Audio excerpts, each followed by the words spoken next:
Race to win big in the 2024 election cycle is well underway, especially right here in California. We are your election headquarters, and 17's Jenny Hudd joins us now in the studio with more on her conversation with the chairwoman of the California Republican Party on what the GOP is gearing up for. Jenny? Rob, a big focus of both parties is retaining and gaining congressional seats as Republicans try to keep their majority in the House of Representatives with an ousted Kevin McCarthy. Currently, the GOP holds a 9-seat majority, 5 of which are key California districts the party picked up in 2020 and 2022. Those 5 seats eyed by both parties.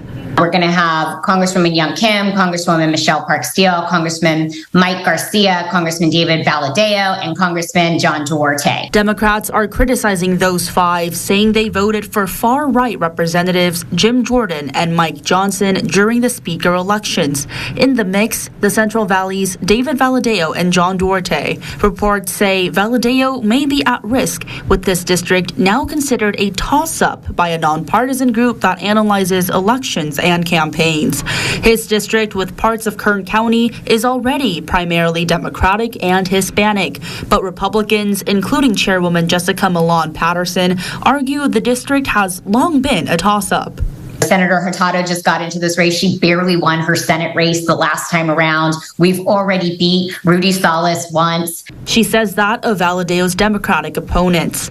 But Dan Gottlieb of the Democratic Congressional Campaign Committee says Valadao is a, quote, hypocrite whose convictions change at the whim of his party's dysfunction. Valadao's office declined to comment on whether his re-election campaign stands compromised, instead referring 17 News to the NRCC.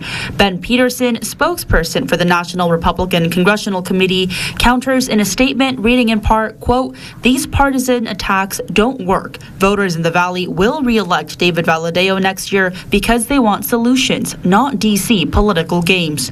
With Kevin McCarthy's fall from power, the California GOP may be in some tricky financial waters. McCarthy has long been a prolific fundraiser. In 2022, he pulled in a minimum of $500,000 for the California GOP alone. It remains to be seen if those funds will continue. And it doesn't matter what title he has. He's going to continue to work towards the things that make America great.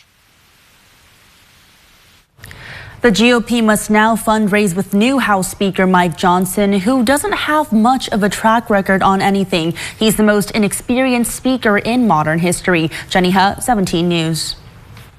All right.